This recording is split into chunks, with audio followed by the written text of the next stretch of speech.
श्री कृष्ण को लड्डू गोपाल के नाम से जाना जाता है। श्री कृष्ण के इस बाल स्वरूप की सेवा एक बच्चे की तरह की जाती है। लड्डू गोपाल की प्रतिमा के एक हाथ में लड्डू और उनका यह बाल स्वरूप बहुत ही सुंदर और अद्भुत लगता है। श्री कृष्ण के इस मनमोहक स्वरूप के पीछे एक सच्ची कहानी है। सबसे प्यारे और सांवले सलोने में लड्डू गोपाल, श्री कृष्ण का बाल रूप यानी लड्डू गोपाल की प्यारी सूरत देखते ही भक्तों के मुख से यही बात निकलती है। घर में लड्डू गोपाल को रखकर उनकी सेवा करने वाले लोगों को लड्डू गोपाल से एक विशेष प्रकार का लगाव होता है। तो दोस्तों, आप भी अगर घर में लड्डू गोपाल को रखकर उनकी सेवा करते हैं तो आपको यह बात जरूर पता होनी चाहिए कि भगवान श्री कृष्ण के बाल स्वरूप का नाम लड्डू गोपाल कैसे पड़ा।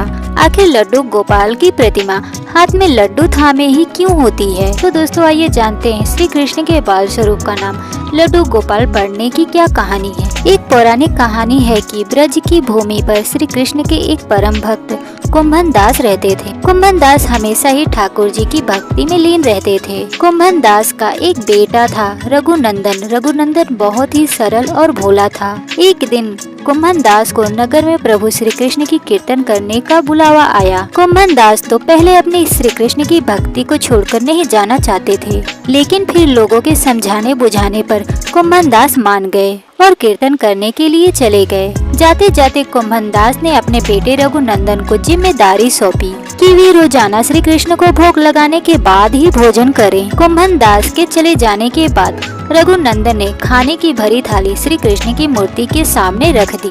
रघुनंदन इतना भोला था कि उसे लगा कि श्री कृष्ण स्वयं अपने हाथों से खाना खाएंगे, लेकिन थाली यूं ही भरी रखी रही। यह देखकर रघुनंदन रोने लगा और रो रो कर श्री कृष्ण से खाना खाने की प्रार्थना करने लगा। यह देखकर श्री कृष्ण ने बाल रूप धारण किया और थाली का भोजन खत्म कर दिया। इसके बाद जब कुंभन दास घर वापस लौटा तो उन्होंने अपने बेटे से भोग लगाया हुआ प्रसाद मांगा, लेकिन रघुनंदन ने बड़े ही भोलेपन से कहा कि ठाकुर जी ने सारा भोग खा लिया। यह सुनकर कुंभन दास को लगा कि शायद उनके बेटे रघुनंदन ने सारा भोजन खा लिया है और अब झूठ बोलकर बचना चाहता है।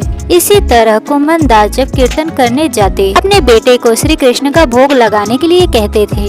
रोजाना भोग का प्रसाद नहीं बचता था और पूछने पर रघुनंदन यही बात दोहराता था कि सारा भोजन श्री कृष्ण ने खा लिया है। इसके बाद एक दिन कुंभन दास ने लड्डू बनाकर भोग की थाली में रखी और बेटे रघुनंदन को भोग लगाने के लिए कहा। कुंभन दास छुपकर देखने लगे कि आखिर सच क्या है। उस दिन भी यही हुआ। रघुनंदन ने श्री कृष्ण को खाने के लिए आमंत्रित किया। श्री कृष्ण ने बाल स्वरूप बनाया और लड्डू खाने लगे। जब कुंभन दास ने स्वयं श्री कृष्ण को बाल स्वरूप में देखा तो वे दर्शन के लिए दौड़े चले आए। उस समय श्री कृष्ण के हाथ में लड्डू और दूसरे हाथ वाला लड्डू मुख में जाने को ही था कि वे एकदम जड़ हो गए। इस घटना के बाद से ही इनकी इसी स्वरूप की पूजा की जाती है और श्री कृष्ण के इस बाल स्वरूप को लड्डू गोपाल के नाम से बुलाया जाता है।